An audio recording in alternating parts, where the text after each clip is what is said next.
को लेकर के आता है, जो आपकी झाइयों को ख़त्म नहीं होने देता है। ये वो पॉइज़न है जो आपकी स्किन को मतलब अच्छा नहीं होने देता है। जब आपका कोलेजन ही ब्रेक होता रहेगा तो झाइयाँ ठीक नहीं हो रही हैं। झाइयाँ ठीक हो सकती हैं, आपने इन चीज़ों को अपनी लाइफ से बिल्कुल निकालना पड़ेगा। अगर आप इन चीज़ों को नहीं छोड़ते हो तो आपकी झाइयाँ ठीक नहीं। बात करते हैं आप झाइयाँ हो या फिर वेट कम करना हो, 80% रोल होता है हमारी डाइट का। अगर आपकी डाइट सही है तो आपकी झाइयाँ भी जाएंगी और आपका वेट भी कम होगा।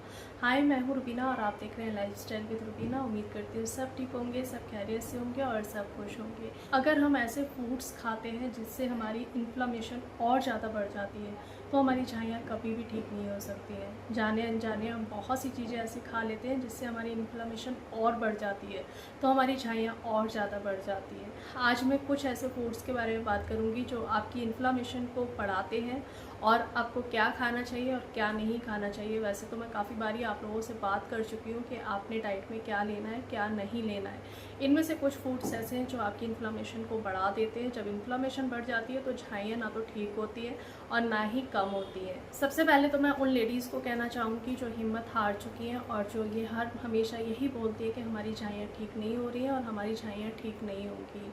आप मेरे साथ चलिए, जैसा मैं कह रही हूँ वैसा करते जाइए। जो जो चीज़ें कह रही हूँ छोड़ दीजिए, उन्हें छोड़ दीजिए। जो जो चीज़ें कह रही हूँ कर लीजिए, उन्हें करके देखिए। आपकी झाइयाँ 101% जाएंगी। ऐसा बिल्कुल भी नहीं है कि झाइयाँ नहीं जा सकती हैं। झाइयाँ जड़ से ख़त्म हो सकती हैं, एक बार करके देखिए। चलिए आज उन फूड्स के बारे में बात कर रही हूँ जो आपकी इन्फ्लेमेशन को और बढ़ा देते हैं।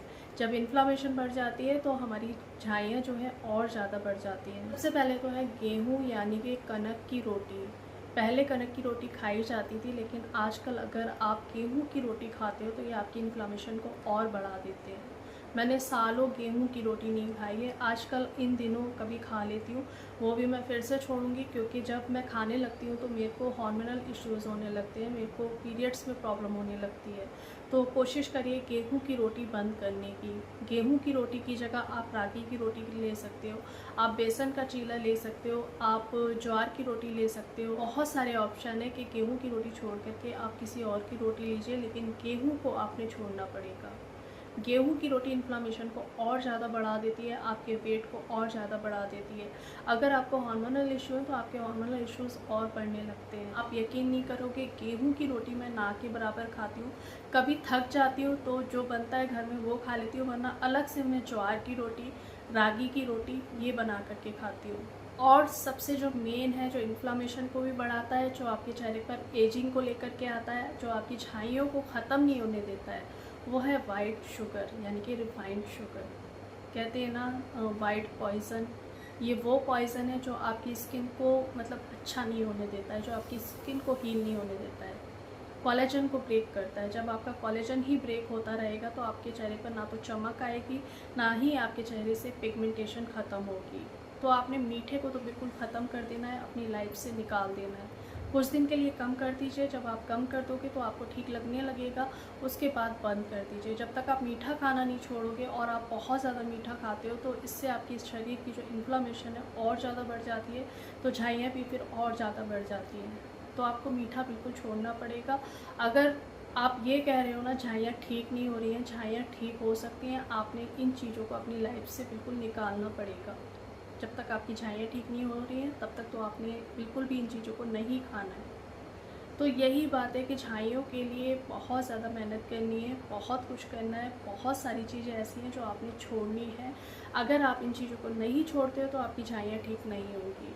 झाइयों के लिए आपको बहुत कुछ करना पड़ेगा। करके देखिए, छोड़ के देखिए। जब आप छोड़ दोगे ना और अपने चेहरे पर एक नूर देखोगे, एक चमक देखोगे, तो आपको बहुत अच्छा लगेगा। शुरू में लगता है कि हम चीनी को कैसे छोड़ सकते हैं, हम गेहूं को कैसे छोड़ सकते हैं, गेहूं के बिना तो हमारा पेट नहीं भरता है, चीनी के बिना तो हम चाय पी ही नहीं सकते। एक बार करके देखो, जब आप करने लगोगे ना तो वो आपकी आदत में आ जाएगा। और जब आपको अपने चेहरे पर चमक दिखेगी ना, चेहरे में एक चेंज नज़र आएगा, तो आप फिर खुद ब खुद इन चीज़ों को छोड़ते चले जाओगे। शुरू में कम कर दीजिए, एक हफ़्ता कम करिए, एक हफ़्ता उससे कम करिए और तीसरे हफ्ते में आप बिल्कुल छोड़ दीजिए। 1 महीने में ही देखना आपके चेहरे की जो चमक है, आपके चेहरे के जो दाग धब्बे हैं, पूरी तरह से ख़त्म हो जाएंगे। रिफाइंड कार्बोहाइड्रेट छोड़ने हैं, यानी कि आपने सफ़ेद चावल, ब्रेड, मैदा, ये सारी चीज़ें छोड़नी है। पिज़्ज़ा, बर्गर बिल्कुल बंद कर देना है, बिल्कुल भी नहीं लेना है, टेस्ट के लिए भी नहीं लेना है। ये शरीर में इन्फ्लामेशन को और ज़्यादा बढ़ा देते हैं। जब इन्फ्लामेशन और ज़्यादा बढ़ जाती है तो छाइयाँ जो कम थी और ज़्यादा दिखने लगती है। ये मैंने लास्ट वीडियोज़ में भी बोला, ये इन्फ्लामेशन को बढ़ा देते हैं और इतना बढ़ाते हैं कि आपकी बॉडी भी हील नहीं हो पाती है, आपकी स्किन भी हील नहीं हो पाती है और आपकी जो स्किन का टेक्सचर है वो ख़राब होने लगता है। आपके चेहरे से झाइयाँ नहीं जा सकती हैं, झाइयाँ झुर्रियाँ कभी भी नहीं जा सकती हैं। और अगर आप इन चीज़ों को बहुत ज़्यादा खाते हो तो आपके चेहरे से एक उम्र भी दिखने लगती है।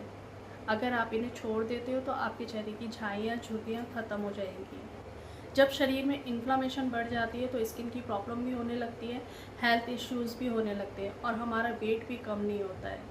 जब हमारा वेट मेंटेन होगा ना, आप वेट को कम कर लोगे तो आपके जो चेहरे के दाग धब्बे हैं वो भी अपने आप ख़त्म हो जाएंगे। मैं हमेशा बात करती हूँ, सारी चीज़ें एक दूसरे से कनेक्ट है। वेट बढ़ेगा तो आपका पीसीओडी भी होगा, आपको थायराइड भी हो सकता है, आपको हार्मोनल इश्यूज़ भी हो सकते हैं, आपकी स्किन की प्रॉब्लम भी हो सकती है। तो सारी चीज़ें एक दूसरे से कनेक्ट है।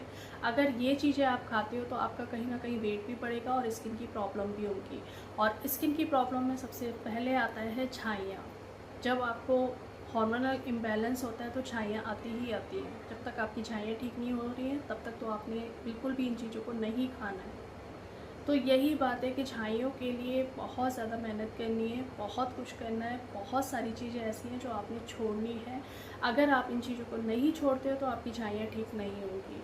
जितना आप हेल्दी खाओगे, जितना आप अच्छा खाओगे, आपकी स्किन ग्लो करेगी, आपकी स्किन हेल्दी हो जाएगी, अंदर से हील होगी, तो पिगमेंटेशन अपने आप चली जाएगी। तो चलिए अब बात करते हैं आपने खाना क्या है, आपने एक हेल्दी डाइट क्या लेनी है। वैसे तो मैं काफ़ी बार बता चुकी हूँ लेकिन फिर से मैं बता रही हूँ, आपने ओमेगा 3 बहुत ज़्यादा खाना है, आपने फैटी एसिड्स खाने हैं, आपने साबुत अनाज खाना है, आप चने, भुने हुए चने खाइए, आप मखाना खाइए।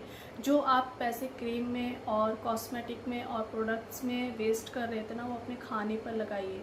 जितना आप हेल्दी खाओगे, जितना आप अच्छा खाओगे, आपकी स्किन ग्लो करेगी, आपकी स्किन हेल्दी हो जाएगी, अंदर से हील होगी, तो पिगमेंटेशन अपने आप चली जाएगी। चलिए उम्मीद करती हूँ आप ये चीज़ें खाना छोड़ोगे। जब तक नहीं छोड़ोगे तब तक आपकी जो छाइयाँ हैं ठीक नहीं होंगी। बहुत सारी चीज़ें हैं जो आपने छोड़नी है और बहुत सारी चीज़ें हैं जो आपने करनी है। तो आगे भी हम बात करते रहेंगे कि आपने क्या क्या करना है और क्या नहीं करना है। मिलती हूँ एक नई वीडियो में, तब तक अपना ढेर सारा ध्यान रखिए, खुश रहिए और दुआओं में याद रखिएगा। Bye bye.